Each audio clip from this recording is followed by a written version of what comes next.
What exactly did Johnny Ringo do to piss you off? Well, him and that other bastard. Roscoe Bob Bryant? Yep. They both deserve to die, and I promise I'll tell you why. But first I need to tell you about the Cowboys' new boss, Curly Bill Brocious.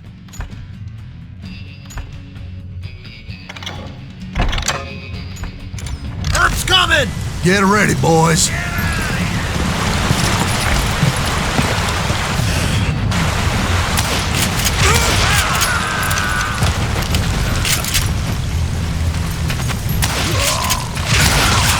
Curly Bill took charge of the Cowboys upon the old man's demise. And after that gunfight at the OK Corral, the Clantons wanted revenge.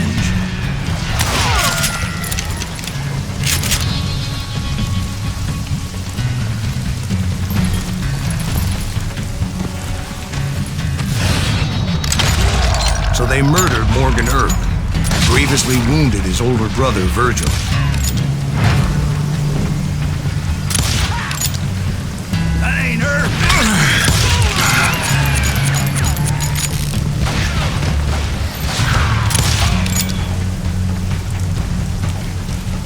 Catch him in the crossfire.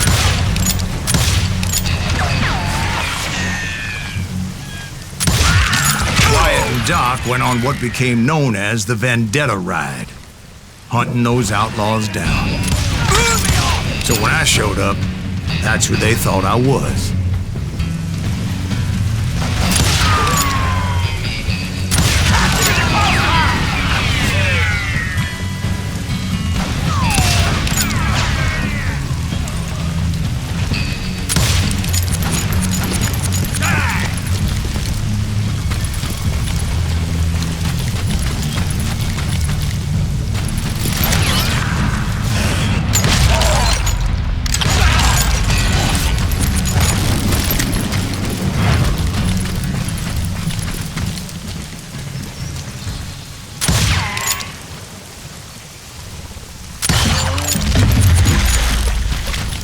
There were killers around every corner, all wearing red bandanas.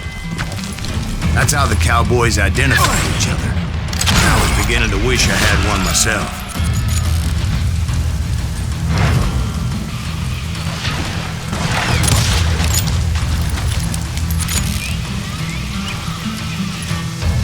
You can run, but you can't hide.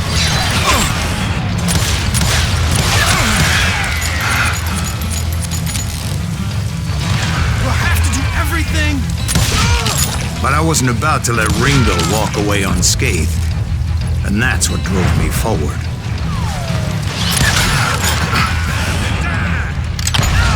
They say that Ringo was infernally fast. I hardly saw anyone faster, boy. Certainly not Wyatt Earp. That man was all hat and no cap.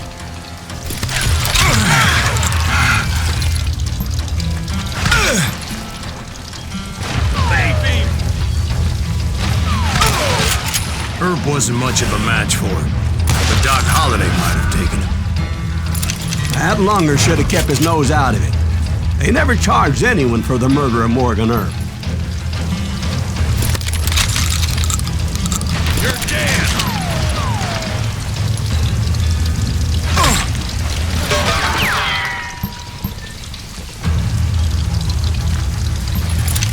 I'm putting you down.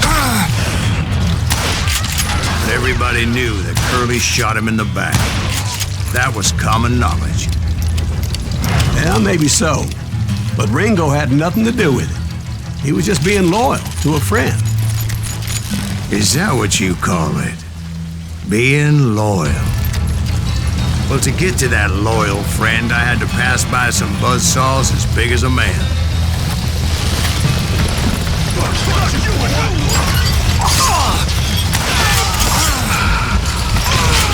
Excuse me, sir. I have a question. What's that, Dwight? After old man Clanton died, why didn't his son take over the Cowboys? Because Ike Clanton was dumber than a box of rocks and a yellow belly to boot.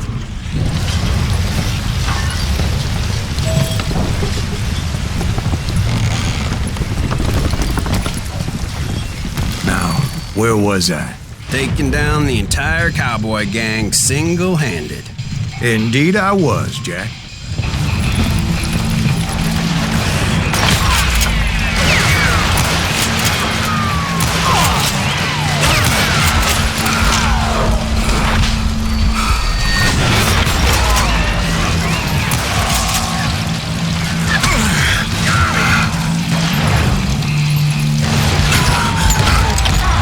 Though it wasn't easy, as those boys had good cover.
Carts everywhere, piles of lumber, and God knows what else for people to hide behind. That really was one hell of a sawmill. Quite an impressive operation.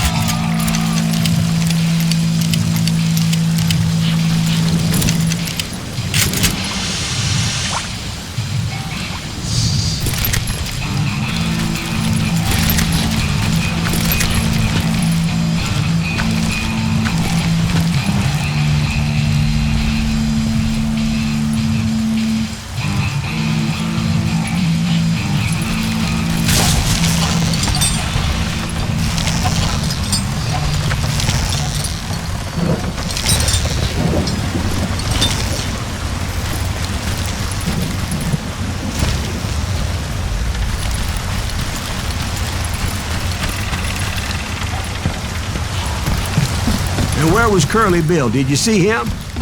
I'm about to get to that, Ben. Patience. I'm painting a picture here. There was this beautiful waterfall and a crystal clear stream that led to a verdant valley that was truly... Consider your picture painted. What happened next? Well, finally the bastards that were still alive made a last stand.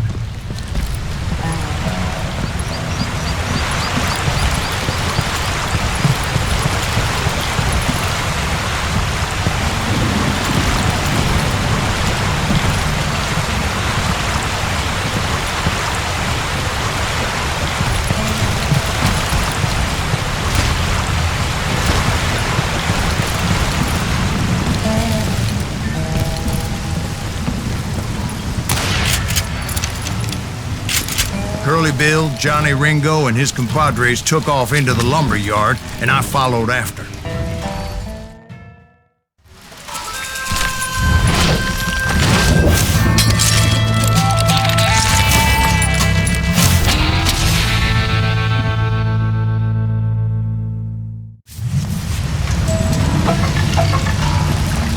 Are you saying they ran? Cowardice was not in Ringo nor Curly Bill's nature. No, sir. I never said they were running scared.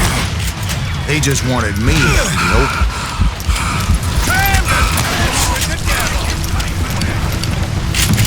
You working for Wyatt Earp? Is that son of a bitch Earp gonna kill me? Wherever you are! You're going to the gates of death!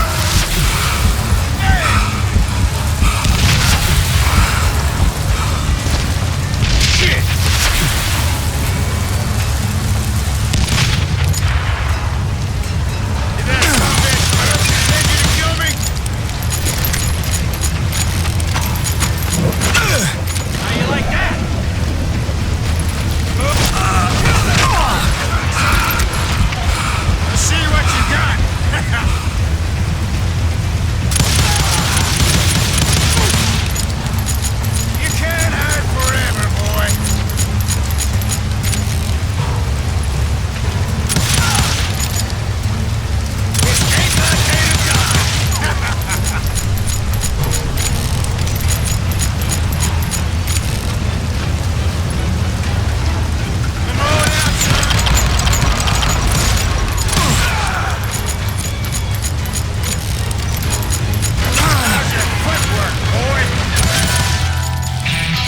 Ambrosius gave me no choice but to take his life. But Ringo was nowhere to be found. Show yourself, coward! I knew you didn't kill Ringo, because he was found dead in a different location altogether. To this day, his killer is still unknown. Indeed. Took me a few months before I finally tracked his ass to West Turkey Creek Canyon.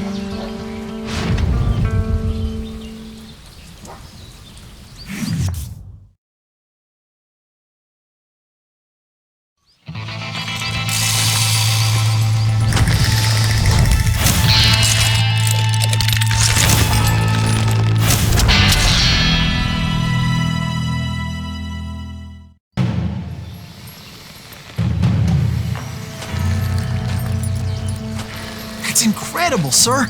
I always thought that Doc Holliday was the one that killed him.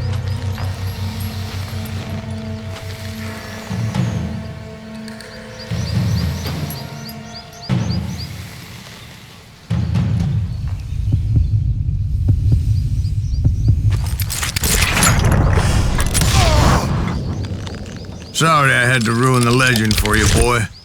But the legend ain't always true. Doc Holliday had nothing to do with the death of Johnny Ringo.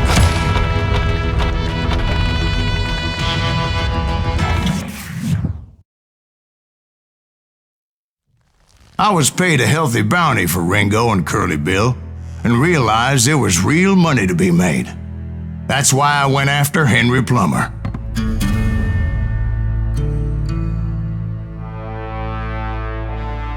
Now, wasn't he the sheriff who augmented his income by shaking down miners and robbing gold shipments? That's the one.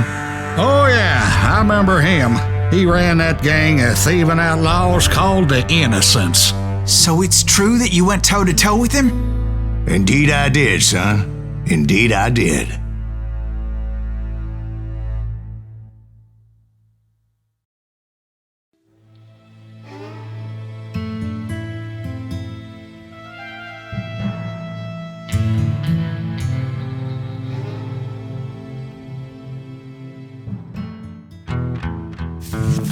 I knew I needed resources if I was going to track down Roscoe Bob Bryant, and hunting Plummer looked like a good way to get rich quick.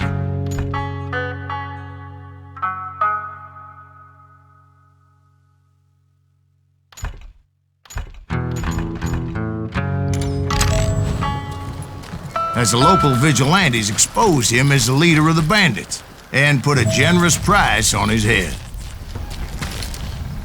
Plummer rallied his gang to plunder one last gold mine before making their escape, and that's where I thought I'd find him.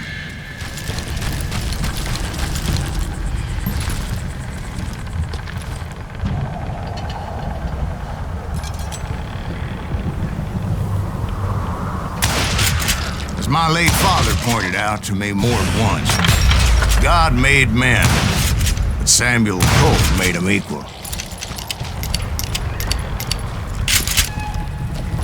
Yeah? Who the hell is that then? Don't let him get a shot off!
I knew that dynamite wasn't mine, so I decided the polite thing would be to return it.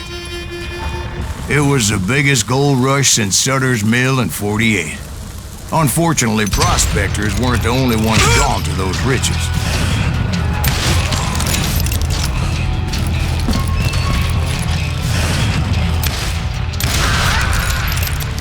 There were thieves and killers, robbing travelers and hijacking gold shipments.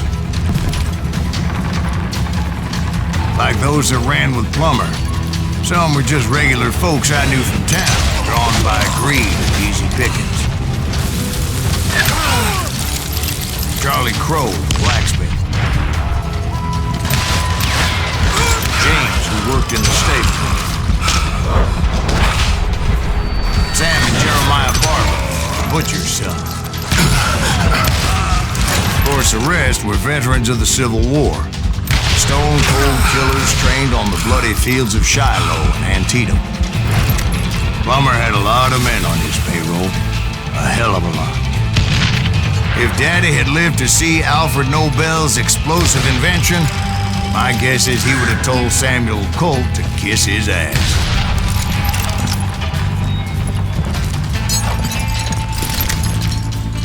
Do you know who we are?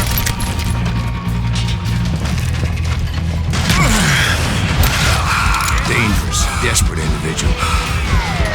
I was outnumbered and in way over my head, but I was too damn stubborn and stupid to realize it. I thought I was some kind of hero.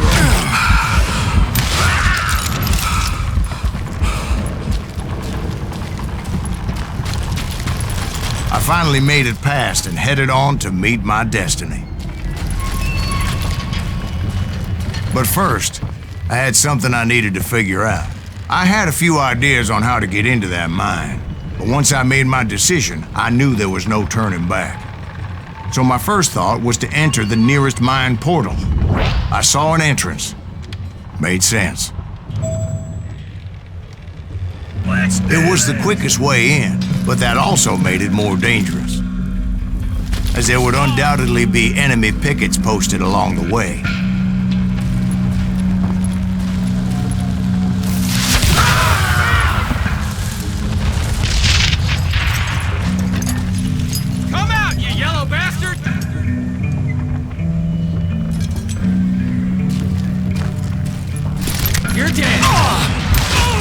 Besides, once you enter a mine like that, it's easy to get all turned around. And that confusing maze of corridors wouldn't even be the worst of it. Some of those shafts could be as deep as hell.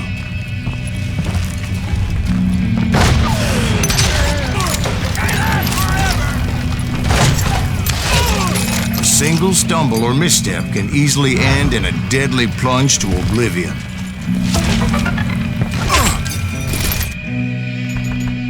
Time to blow your shit up.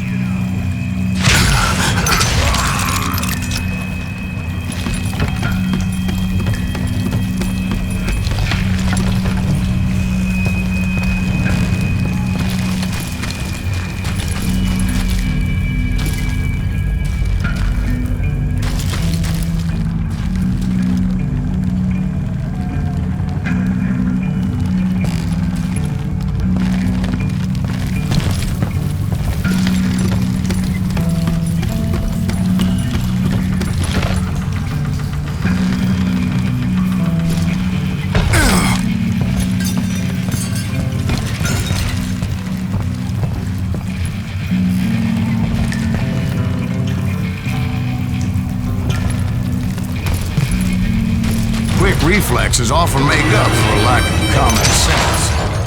Luckily, I was never one to be easily bushwhacked.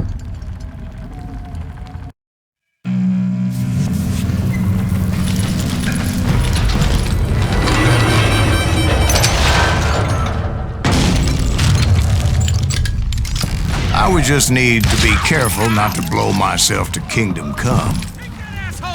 With all that gunpowder and dynamite everywhere, a body has to know what he's shooting at. All it takes is one tiny spark, and boom. There he is!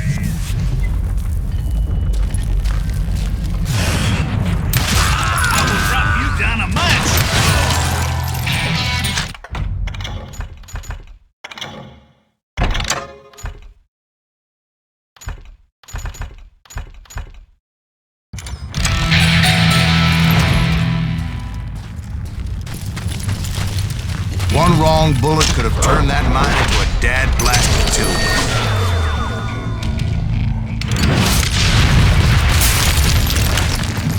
I freely admit that my plan of attack was not just moronic, but clearly insane.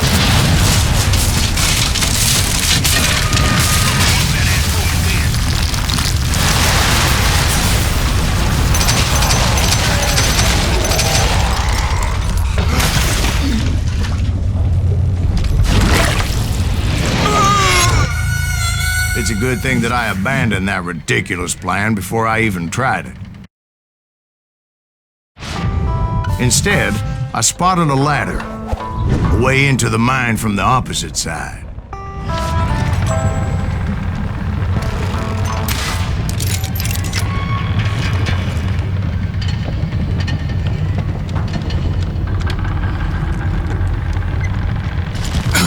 It was a long way around, but that approach seemed more sensible at the time. Of course, being I had a problem with heights, that scaffolding scared the bejesus out of me. Climbing down that ladder required some caution, because even though I had a younger man's reflexes, no man can dodge a damn bullet while climbing down a rickety ladder. I needed to make a leap of faith. I was determined not to give up, however. As Sheriff Plummer seemed quite the despicable character. When the vigilantes discovered what the sheriff was up to, people were outraged. That 10,000 they put on his head would go a long way to helping me find old Bob. And I had made it my mission to settle that score come hell or high water.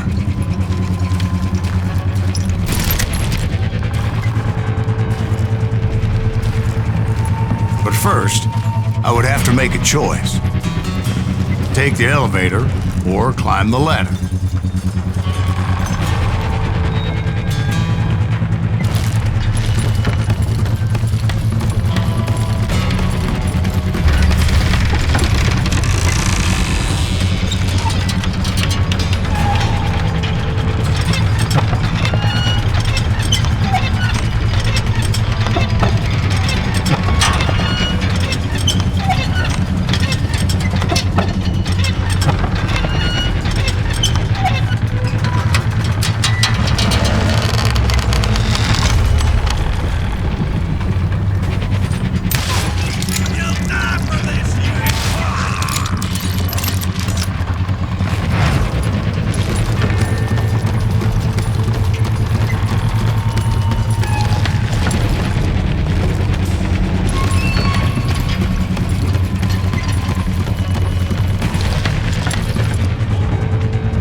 Was a mad dog killer, and the people of Nevada City deserved better.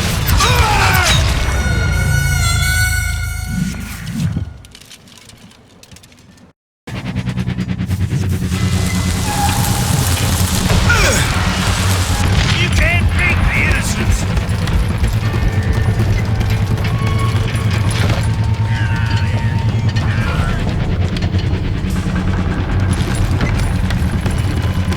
Moron out of his misery.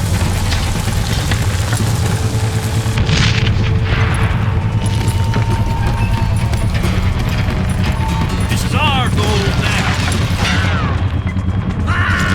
Right, well, he was the sheriff of both places at one time or another, but that's neither here nor there. Get right out of bullets.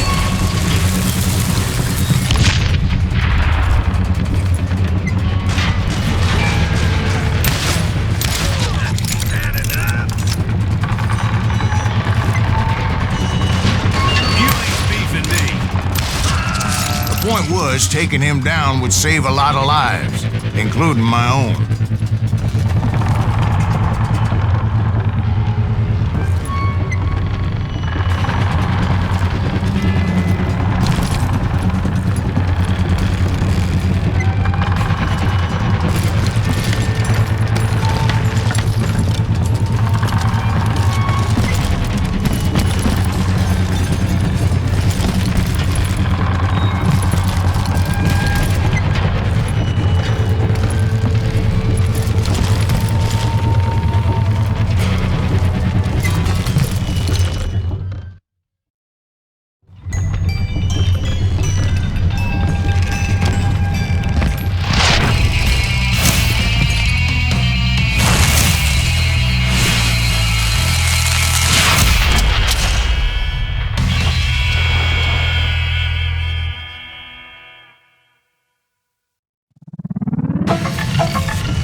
gonna take some doing.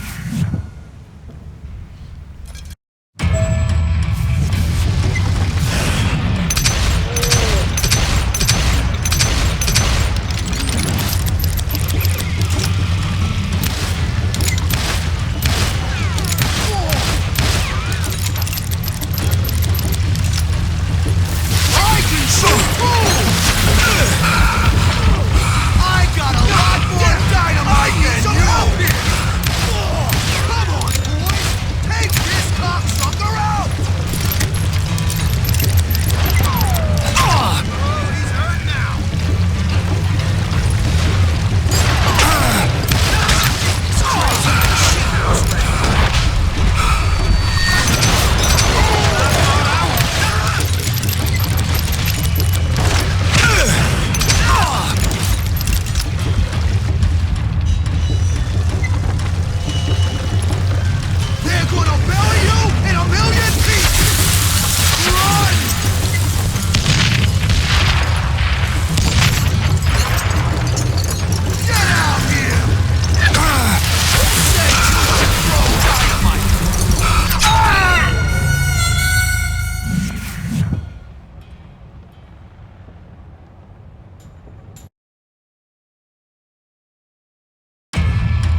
That's how Henry Plummer died. Him and his crew were worth their weight in gold. And now, I was officially a bounty hunter.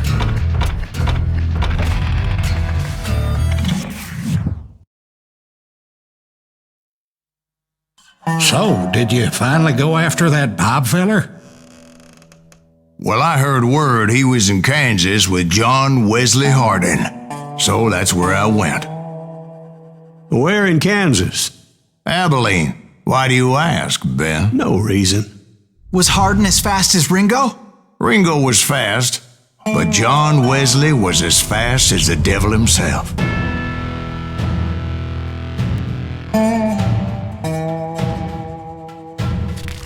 Hell, he killed his first man at 15.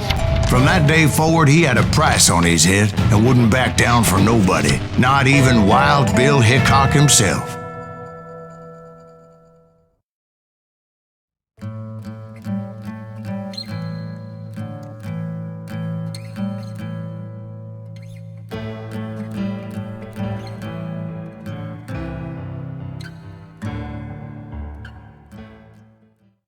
I dodged death many a time, and that night in Abilene was no different.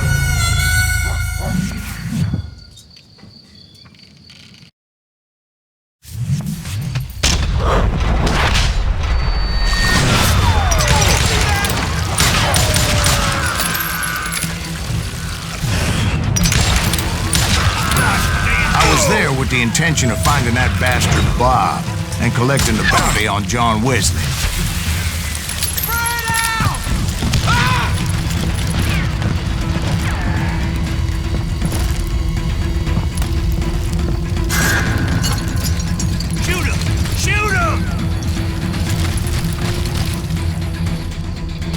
I thought the Texas Rangers got Hardin. Yeah, that's what they want you to believe.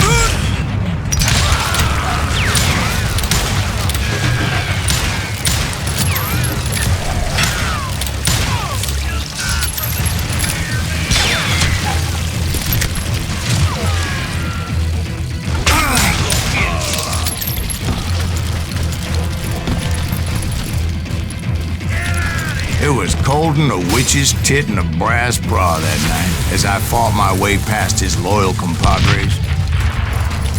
Crazy bastard!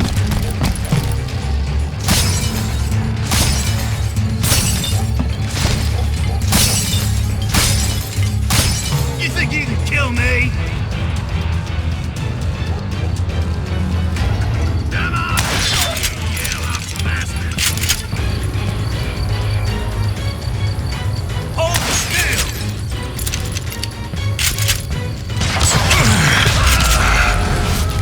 The very same saloon we're sitting in today.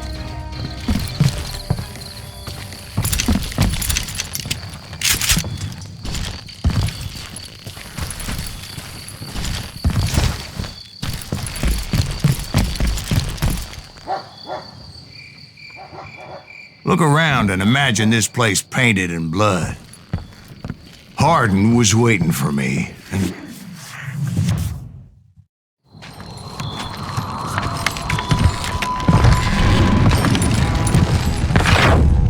wait, I'm jumping the gun here. Let me back up and give you some background on this sumbitch. He deserves that much. Don't you think so, Ben? John Wesley Hardin was a killer. By the end, he confessed to taking the lives of 42 men. He was a bona fide folk hero by then, and had amassed a gang of armed miscreants and other assorted thugs. He and his men set up camp outside of town, and I was hoping Bob was among them. God damn it! Shoot that son of a bitch! They didn't ask why I was there. They knew, as most of them were wanted as well. I figured Hardin was here somewhere, but to get to him, I'd have to get past his gun hand. And that was easier said than done, as most of them were as foolish and full of bravado as I was. I had to spill a lot of blood to find out Hardin wasn't in that camp.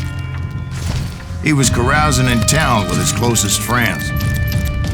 Arden's boys apparently didn't want me to reach the bull's head. Some were hightailing it into town to inform their jefe of my unwelcomed presence.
I wondered if Bob was among them.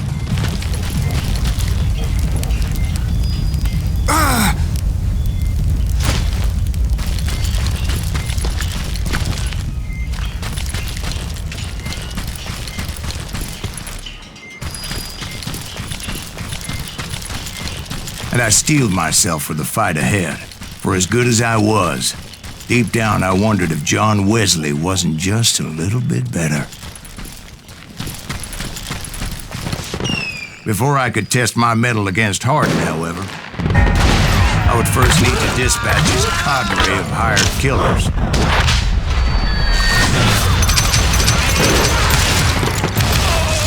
Most of these degenerates were beyond redemption, but John Wesley might have been a different story.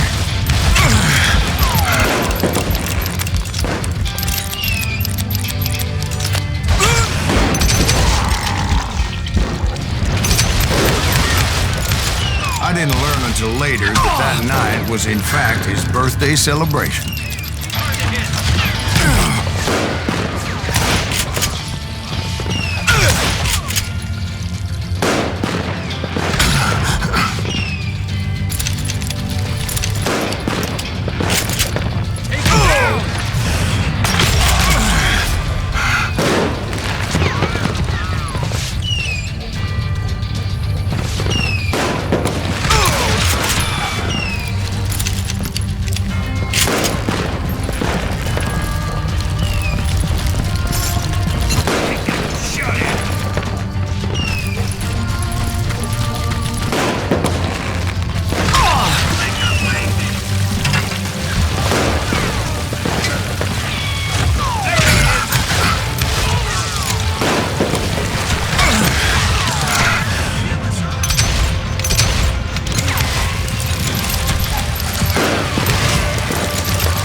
I think I already mentioned that I found Hardin in this very saloon.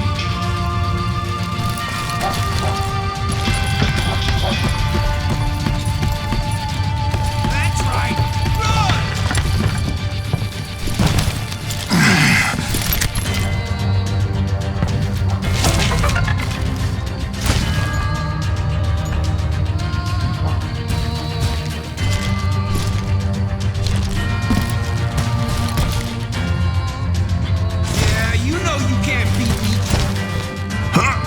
Suffice it to say, nobody there was happy to see me.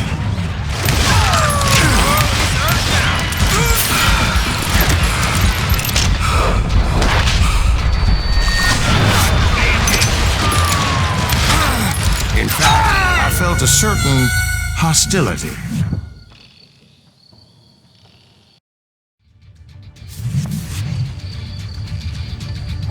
You better hide.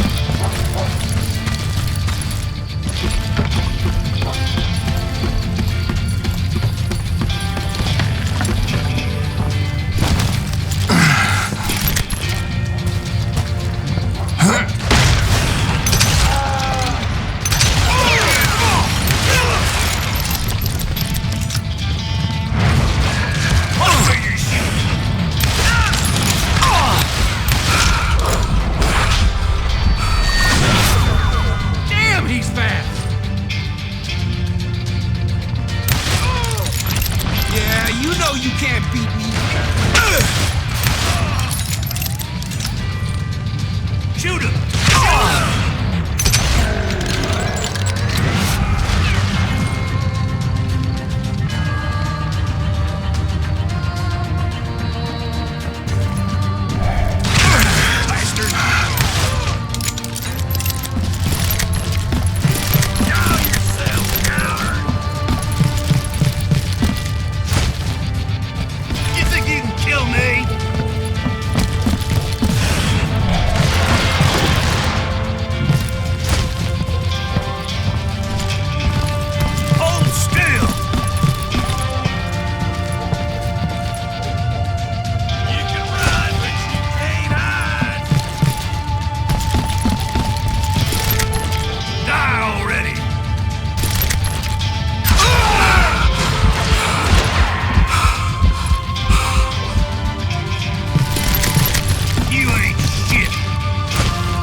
I was disappointed that neither Bob nor John Wesley were among the dead.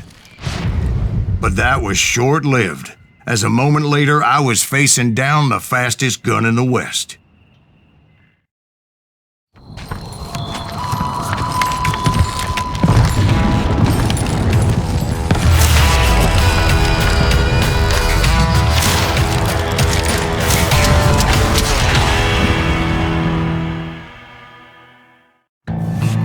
I felt a bolt of adrenaline, or maybe that was fear. He was well known for his tricks, and I knew I'd need my own if I was ever to defeat him.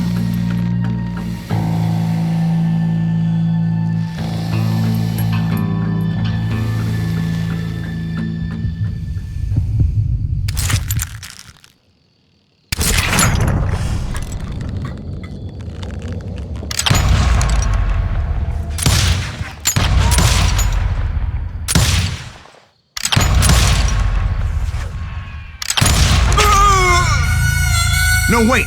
He didn't hit me then. I'm sure of it.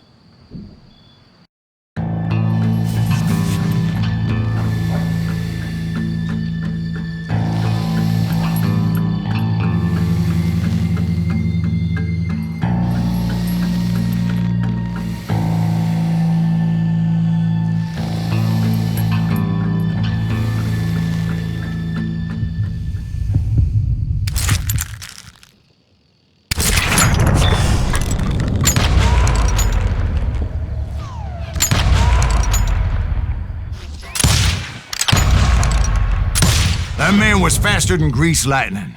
But being inebriated as he was, he didn't count his shots. And now, he was at my mercy.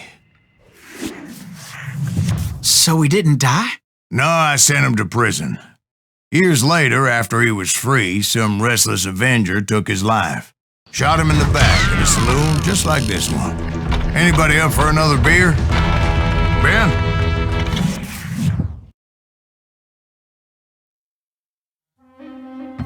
Thank you, darling.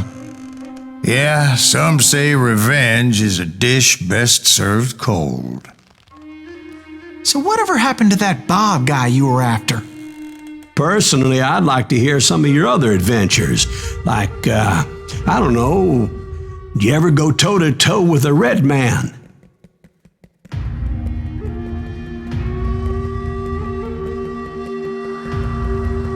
Yes, I did, Ben. I remember once I was after this renegade Apache, Grey Wolf. Strangely enough, revenge was also his primary motivation.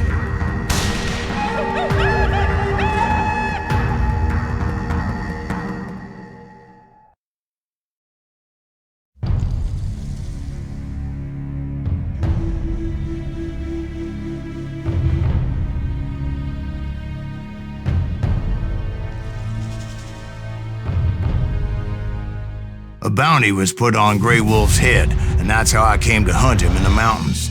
Mountains so high they tickled the nether regions of heaven.